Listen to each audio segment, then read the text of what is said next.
Saya tidak pernah mengemis untuk mendapatkan pangkat dan jabatan. Apalagi menggadaikan yang selama ini saya perjuangkan. Saya konsisten. Saya rela mempertaruhkan leher saya untuk terus menegakkan Pancasila dan berkibarnya merah putih. Demokrat adalah SBY. SBY adalah Demokrat, Demokrat adalah SBY. Tanpa SBY, apa yang akan dilakukan seorang Muldoko yang tidak memiliki pengalaman memimpin partai politik sama sekali? Intinya kan sampai saat ini yang bisa kita prediksi adalah sudah ada jaminan.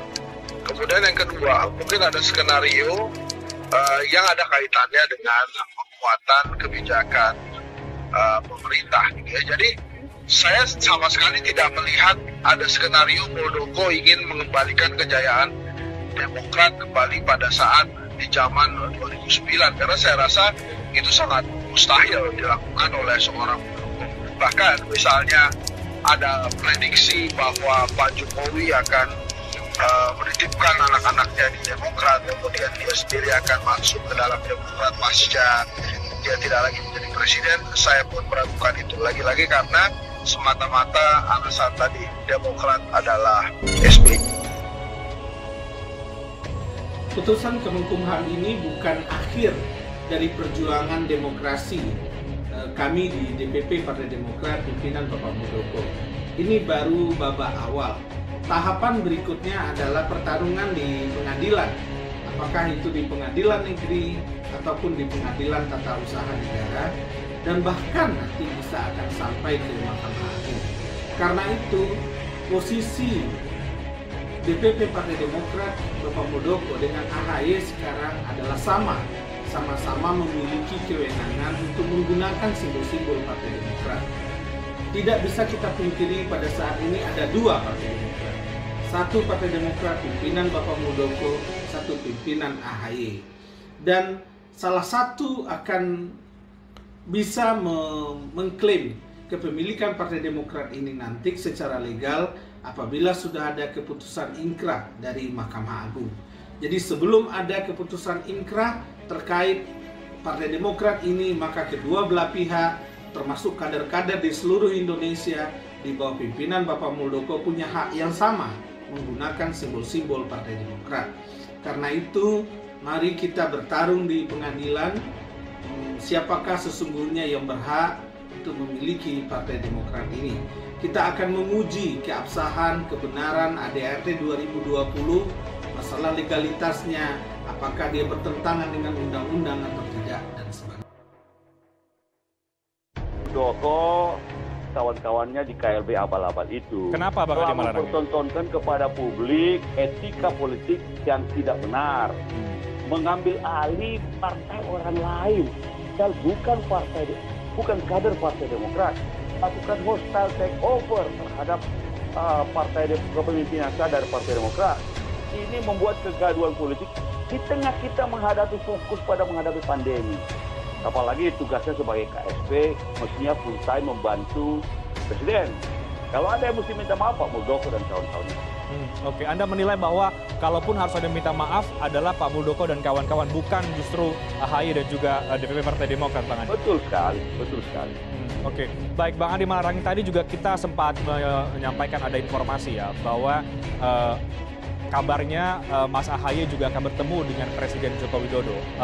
Apakah ini memang kabar yang bisa dikonfirmasi, memang akan ada pertemuan atau seperti apa Bang Andi Malarangeng? Pak, saya kalau ketua mau bertemu dengan Pak Jokowi, pantas saja, beliau kan presiden kita semua, walaupun kami berada di luar pemerintahan.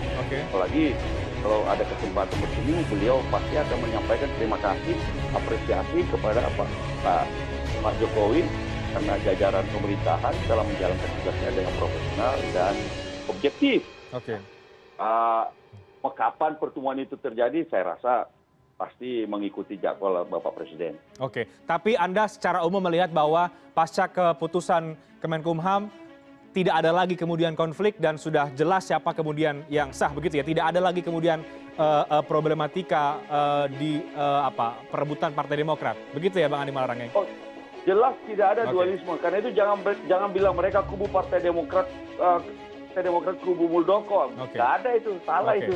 Oke. Mereka tidak jelas apa statusnya sekarang ini. Baik.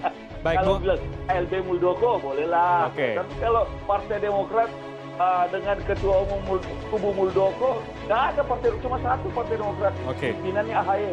Oke. Itu disampaikan oleh Pak Menteri Hukum dan HAM. Oke. Mereka ditolak hasil KIP-nya itu.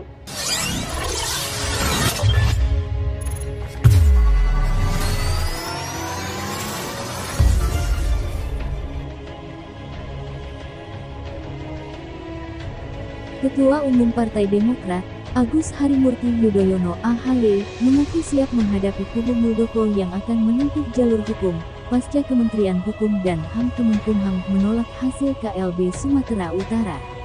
Disebutkan, para petinggi di kubu Muldoko menyatakan menghormati keputusan Kemenkumham yang menolak hasil kongres mereka, namun tetap akan menempuh jalur peradilan. AHY pun menegaskan bahwa partai yang dipimpinnya yang sah menurut hukum. Kami siap saja, kami tidak pernah gentar. Kami selalu memiliki kesiapan untuk bisa menghadapi situasi apapun, katanya saat menyapa kader partainya di Kecamatan Prigen, Kabupaten Pasuruan. Menurut AHY, keberanian itu lantaran pihaknya berdiri di atas kebenaran dan memperjuangkan keadilan dan hak sebagai warga negara, yakni hak politik dari partainya. Jadi kalau mereka, Muldoko Coaches, akan membawa ke ranah hukum, ya kami tidak merasa gentar sedikit pun, tekasnya.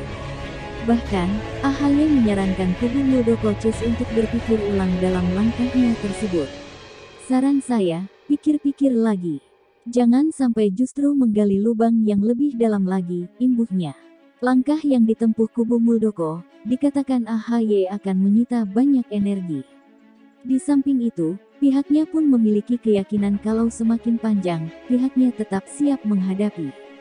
Kita harus memiliki keyakinan kalau ini makin panjang, kami siap. Semakin panjang sebetulnya mereka akan menghabiskan energinya sendiri.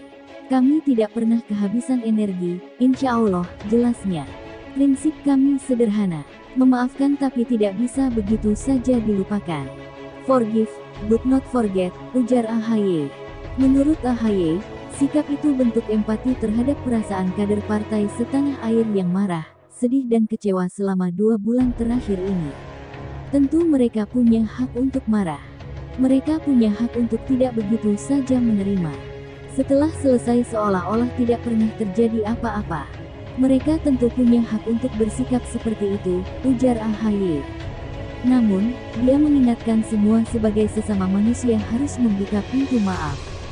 Namun, juga ada tata cara jika orang per orang ada yang menyesali perbuatannya, lalu kembali dan tak melakukan hal serupa. Dilihat sikap dan perilakunya, apakah ada perubahan? Ini tidak serta-merta hitam putih, tapi proses, tambahnya. Bagi dia, ini biasa di organisasi. Namanya pembinaan organisasi, berarti pembinaan manusia, yang tidak bisa sama rasa sama rata.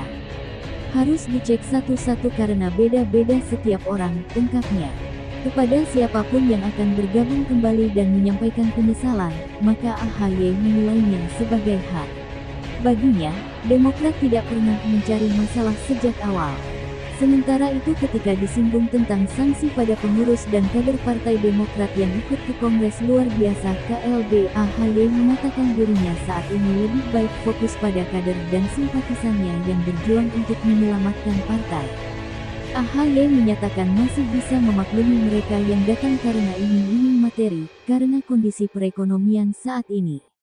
Namun pihaknya tetap akan memberikan sanksi, berdasarkan fakta-fakta yang didapat. Kita bisa maklumi karena kelompok ini melakukan intimidasi terhadap kader, menakut-nakuti bahkan ada yang juga dijanjikan materi. Karenanya saya tidak fokus ke situ karena jauh lebih banyak kader dan simpatisan yang masih setia bersama kami, ungkapnya. Namun untuk mereka para inisiator, dalang dan aktor utama KLB yang juga kader Demokrat, kata AHY, jelas akan beri sanksi tegas berupa pemecatan. Kalau mereka ngamuk dan marah kenapa kita dipecat, lohan ini jelas mereka telah melanggar hukum dan konstitusi partai kita. Semua yang mereka ketahui di ADART partai dilanggar. Apakah itu bukan kesalahan besar dan fatal?